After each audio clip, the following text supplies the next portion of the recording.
Magnification, biological magnification और bio magnification, ये क्या होता है? देखो इस पर अभी ना सैंपल पेपर में भी एक क्वेश्चन आया था, तो इसको समझते हैं। देखो बायो मैग्निफिकेशन का मतलब क्या होता है, पहले डेफिनेशन की बात कर लेते हैं।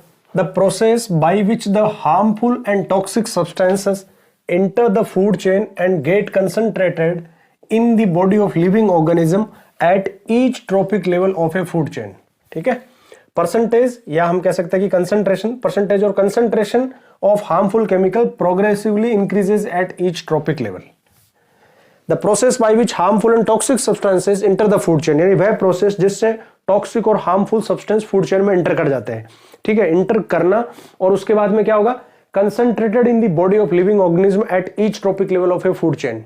और हर जो ट्रॉफिक लेवल है फूड चेन का, जैसे यहां से एंटर करे वो फाइटोप्लैंक्टन प्रोड्यूसर लेवल पे, मान लो ये एक एक्वाटिक फूड चेन का एग्जांपल है, मान लो किसी पॉन्ड में या किसी लेक में है, तो फाइटोप्लैंक्टन नहीं प्लांट, ठीक है, सिंपल टाइप के जो एल्गी टाइप के प्लांट फाइटोप्लैंक्टन है, इनमें वो एंटर करेंगे सबसे पहले। यहां से एंटर होने के बाद में वो नेक्स्ट लेवल पे जू प्लैंक्टन, ठीक है, यहां आएंगे और यहां पर इनकी कंसंट्रेशन और ज्यादा इंक्रीज होगी। फिर क्रस्टेशियन में आ जाएंगी, जैसे हाइड्रा वाले जो ग्रुप में आर्थ्रोपोडा ग्रुप के क्रस्टेशियंस है, यानी स्मॉल एनिमल्स है, ठीक है, छोटे एनिमल्स है। फिर इनको फीड करेंगे फिश, तो इनमें इनकी कंसंट्रेशन और इंक्रीज हो जाएगी।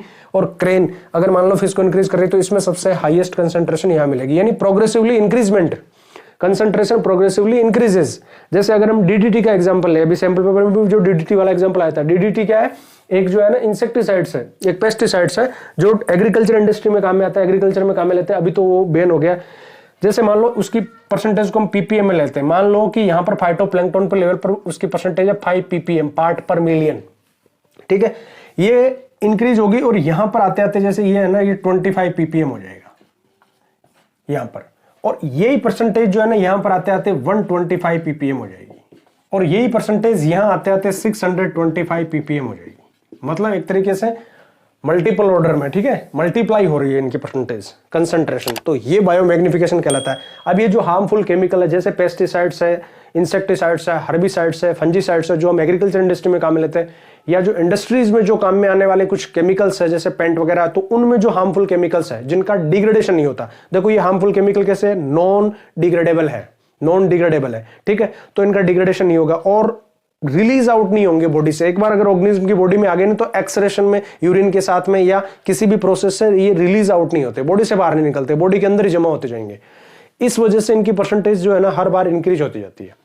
तो ये जैसे डीडीटी, इंसेक्टिसाइड्स ये है, इनके अलावा जैसे और कुछ हेवी मेटल हो सकते हैं, जैसे एचजी, मरकरी, ये हेवी मेटल है, ठीक है, और इसी तरह से आर्सेनिक है, लेड है, ठीक है, तो ये कुछ डीडीटी वगैरह ये है। तो ये ऐसे केमिकल्स है जो एक बार अगर फूड चेन में एंटर कर गए ना, तो फिर हर ट्रॉपिक लेवल पे इनकी परसेंटेज जो है ना वो इंक्रीज होती जाएगी और ये रिलीज नहीं होंगे, फूड चेन से बाहर नहीं आएंगे फिर ये। तो इनकी परसेंटेज जो है वो सबसे ज्यादा कहां मिलेगी, जो हाई ट्रॉपिक लेवल है, हाईएस्ट लेवल पे। जैसे मान लो ह्यूमन बीइंग की बात करें, ये जो मछलियां खाएंगे, वो ह्यूमन बीइंग अगर इन फिश को कंज्यूम कर रहा है, तो टॉप लेवल पे कौन हुआ, ह्यूमन बीइंग। तो हाईएस्ट कंसंट्रेशन किस में जाएगी इन हार्मफुल केमिकल की, ह्यूमन बीइंग में।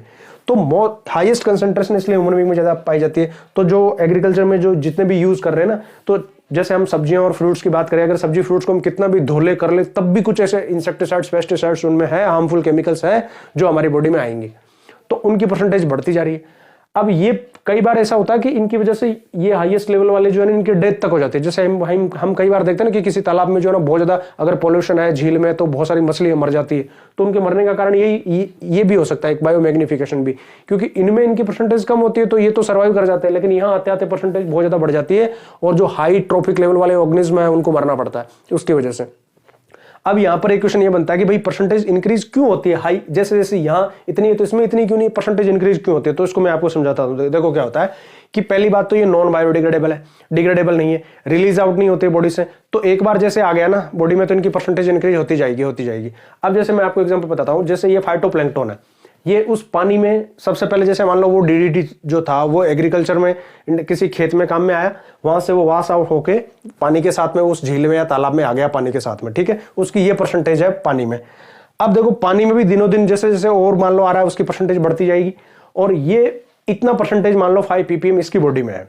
अब ये केवल वो पानी ले रहा है जो कंटामिनेटेड है, लेकिन ये जो जू प्लैंक्टन है ये वो पानी भी ले रहा है जो कंटामिनेटेड है, जिसमें 5 पीपीएम ऑलरेडी डीडीटी है। साथ में ये जो फूड ले रहा है फाइटोप्लैंक्टन, इसकी बॉडी में से भी इसमें आ रहा है 5 पीपीएम, मान लो 5 पीपीएम इससे आ रहा है, 5 पीपीएम इससे आ रहा है, तो 10 ppm हो गया या 25 ppm, जो जितना भी होता है वो उतना हो गया, तो इसमें परसेंटेज ज्यादा होगी जू प्लैंक्टन में।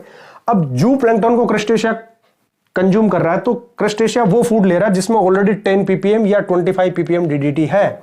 अब ये वाटर कंज्यूम करेगा जहां उस सराउंडिंग में है वो, तो उस वाटर में से 5 ppm उसमें और आ रहा है, तो इस तरह से इसमें और ज्यादा हो जाएगी। अब फिश ऐसा फूड कंज्यूम कर रही है जिसमें ऑलरेडी 125 ppm DDT है, साथ में पानी भी लेगी वो वहां से सराउंडिंग से, तो उसमें भी है, तो इस तरह से इसमें और ज्यादा हो जाएगी।